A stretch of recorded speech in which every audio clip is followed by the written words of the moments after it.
Hi, I'm Tim Timmons, and I teach the clarinet at REW Music. The best thing about teaching music for me is seeing the student come to a point when they can actually make real music that communicates with an audience or whoever's listening to them. And I try to tell a story with it often, especially music on the clarinet. There's so much great literature there. For instance, the Von Weber Concertino is a great piece for telling a story. Has all these different dynamics. It starts very soft, very legato. It could be a very kind of mellow conversation that you would have with somebody. And then all of a sudden, it's like somebody in the conversation gets angry. It gets loud, it gets accented, and then it calms down again. It's okay, everything's all right in this conversation. But then it gets heated again.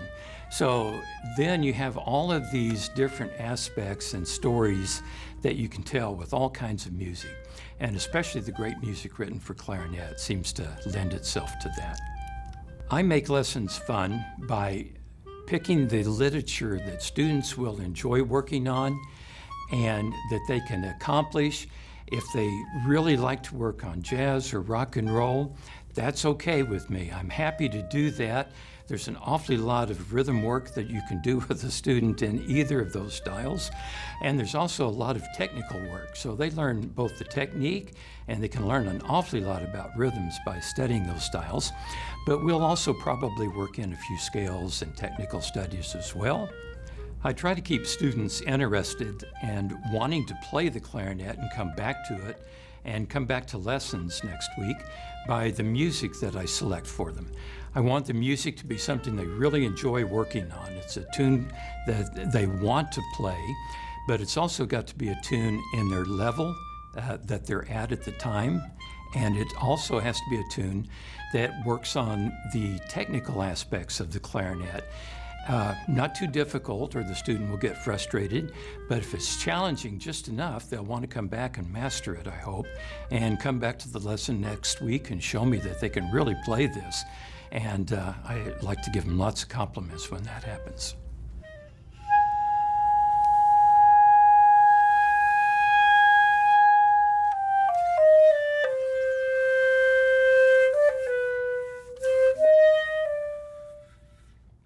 The clarinetist needs to be very careful about common pitfalls on the concertino.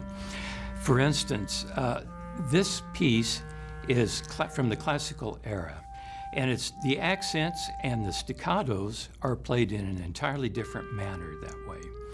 The staccato notes are not nearly as short as you would play them. Usually they're more of what we call a détaché style of playing, just slightly separated, especially if those dots have a line or a slur mark over the top of the phrase. Then they're even longer, just a slight separation possibly. So be very careful and very light with the articulations. Even the accents are quite different. Accents from the classic period are what I call expressive accents. For instance, if you do an accent in marching band and you see an accent over some notes in a march, you'll probably use more tongue and they'll be a little heavier. With an expressive accent from this period of music, it's more of the breath that's involved. A little bit more tongue possibly, but it's mostly the breath. It's almost a swell effect with an accent. So everything's much more subtle. The staccato notes, especially the accents, everything's just a little more refined.